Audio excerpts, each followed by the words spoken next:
Ladies and gentleman, ಬಳ್ಳಾರಿಯಲ್ಲಿ ಭುಗಿಲೆದ್ದ banner ಬೆಂಕಿಯ ಕಿಚ್ಚು ಇನ್ನೂ ಸಹ ಸಂಪೂರ್ಣವಾಗಿ ಆರಿದಂತೆ ಕಾಣಿಸ್ತಾ ಇಲ್ಲ. ಬಲಿತ ರೆಡ್ಡಿಗಳು ಇನ್ನೂ ಒಳಗೊಳಗೆ ಕೊತ ಅಂತ ಕುದಿತಾ ಇದ್ದಾರೆ. ಗಣಿನಾಡು ಇನ್ನೂ ಸಹ ಬೂದಿ ಮುಚ್ಚಿದ ಕೆಂಡದಂತಾಗಿದೆಯಾ ಅನ್ನುವಂತಹ ಪ್ರಶ್ನೆ ಹುಟ್ಟುಕೊಂಡಿದೆ. ಇಷ್ಟಕ್ಕೂ ಅಸಲಿಗೆ ಅಲ್ಲಿ ಆಗ್ತಾ ಇರೋದು ಏನು ಅಂತೀರಾ?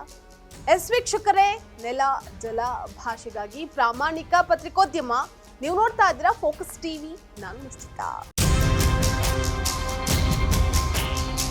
ಜನಾರ್ದನಿಗೆ ಬಂದ ತಕ್ಷಣ ಫೈರಿಂಗ್ ಸ್ಟ್ರಕ್ಚರ್ ಮೈಂಡ್ ಸೆಟ್ ಯಾವ ತರ ಅವ್ರು ಹೇಳಿ ನಿಮಗೆಲ್ಲ ಗೊತ್ತಿದೆ. ಅವ್ನು ನೀಚ.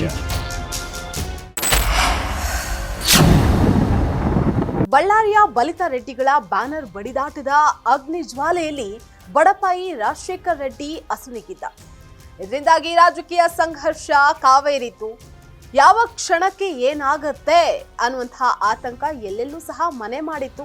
ಹಾಗೋ ಹೀಗೋ ಹರಸಾಹಸ ಮಾಡಿ ಪರಿಸ್ಥಿತಿಯನ್ನ ನಿಯಂತ್ರಣಕ್ಕೆ ತರುವಲ್ಲಿ ಪೊಲೀಸರು ಸುಸ್ತು ಹೊಡೆದಿದ್ದಾರೆ. ಈಗ ಮೇಲ್ನೋಟಕ್ಕೆ ಗಣಿನಾಡಿನಲ್ಲಿ ನೆಮ್ಮದಿ ಮನೆ ಮಾಡಿದೆ ಅಂತ ಕಂಡು ಬರ್ತಾ ಇದೆ.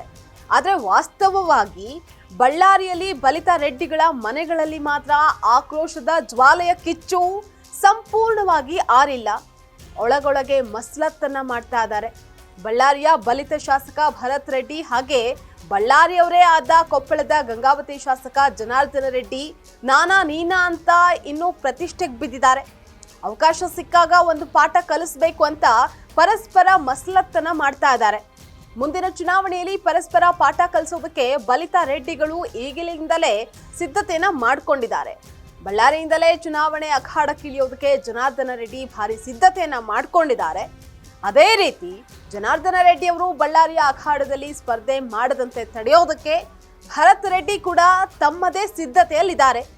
ಇಷ್ಟಕ್ಕೂ ಬಳ್ಳಾರಿಯ ಈ ಬಲಿತ ರೆಡ್ಡಿಗಳ ಬಲ ಪ್ರದರ್ಶನ ಜಿದ್ದಾಜಿದ್ದಿ ಇವತ್ತು ನಿನ್ನೆ ಮೊನ್ನೆದಲ್ಲ. ಹಾಗಂತ ಹೇಳಿ ಕೇವಲ ವರ್ಷಗಳದ್ದೂ ಅಲ್ಲ, ಅದು ದಶಕಗಳದ್ದು, ಅದಕ್ಕಿಂತ ಹೆಚ್ಚಾಗಿ 2 ತಲೆಮಾರುಗಳದ್ದು. ಭರತ್ ರೆಡ್ಡಿ ಅವರ ತಂದೆ ಶಾಸಕರಾಗಿದ್ದಾಗಿನಿಂದಲೂ ಜನಾರ್ದನ ರೆಡ್ಡಿ ಜೊತೆಗೆ ಸಂಘರ್ಷ ನಡೀತಾನೇ ಇತ್ತು. ಆಗಿಂದಲೂ ಕೂಡ ಪ್ರತಿಷ್ಠಿತ 2 ರೆಡ್ಡಿ ಕುಟುಂಬಗಳು ಜಂಗಿ ಕುಸ್ತಿಯನ್ನ ಆಡ್ತಾನೆ ಬಂದಿದೆ. ಈಗಲೂ ಅದು ಮುಂದುವರೆದಿದೆ. ಮೊನ್ನೆ ಅಷ್ಟೇ ಬಳ್ಳಾರಿಗರನ್ನ ಬೆವರುವಂತೆ ಮಾಡಿದಂತಹ ಬ್ಯಾನರ್ ಬೆಂಕಿ ಕೇವಲ ನೆಪ ಮಾತ್ರವಷ್ಟೇ. ಅದರ ಅಸಲಿಯತೆ ಬೇರೆ ಇತ್ತು. ಅದೇನಪ್ಪಾ ಅಂತಂದ್ರೆ 2 ತಲೆಮಾರುಗಳ ಆಕ್ರೋಶದ ಜ್ವಾಲೆ, ಪ್ರತಿಷ್ಠೆಯ ಕದನ. ಈ ಆಕ್ರೋಶದ ಕಿಡಿ ಕಿಚ್ಚು ಇನ್ನೂ ಹಾಗೆ ಜೀವಂತವಾಗೇ ಇದೆ, ಇನ್ನೂ ಆರಿಲ್ಲ. ಒಳಗೊಳಗೆ ಕೊತ ಕುದೀತಾ ಇದೆ. ಇದನ್ನ ಸಂಪೂರ್ಣವಾಗಿ ಆರಿಸೋದು ಕೂಡ ಹರಸಾಹಸವೇ ಸರಿ. ಯಾಕಂದ್ರೆ ಅದು ಕೇವಲ 2 ಕುಟುಂಬಗಳ ಕಿಚ್ಚಲ್ಲ, ಬದಲಾಗಿ 2 ತಲೆಮಾರುಗಳ ರಾಜಕೀಯ ವೈಷಮ್ಯದ ಕಿಚ್ಚು. ಹಾಗಾಗಿ ಅದು ಅಷ್ಟೊಂದು ಸಲೀಸಾಗಿ ಆರೋದೂ ಇಲ್ಲ. ಅದನ್ನ ಸಂಪೂರ್ಣವಾಗಿ ಆರಿಸುವಂತಹ ಶಕ್ತಿಯೂ ಜನರಿಗಿಲ್ಲ, ಕೇವಲ ದೇವರಿಂದಷ್ಟೇ ಸಾಧ್ಯ.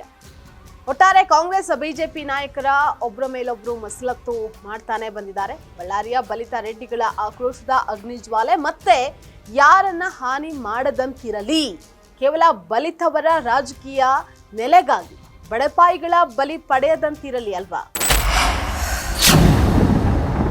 ಇದಾಗಿತ್ತು ಇವತ್ತಿನ ಬಿಗ್ ಸ್ಟೋರಿ. ನೆಲ ಜಲ ಭಾಷೆಗಾಗಿ ಪ್ರಾಮಾಣಿಕ ಪತ್ರಿಕೋದ್ಯಮ, ನೀವು ನೋಡ್ತಾ ಇರಿ ಫೋಕಸ್ ಟಿವಿ. ಜನಾರ್ದನಿಗೆ ಬಂದ ತಕ್ಷಣ ಫೈರಿಂಗ್ ಸ್ಟ್ರಕ್ಚರ್ ಮೈಂಡ್ ಸೆಟ್ ಯಾವ ತರ ಅವ್ರು ಹೇಳಿ ನಿಮಗೆಲ್ಲ ಗೊತ್ತಿದೆ. ಅವ್ನು ನೀಚ.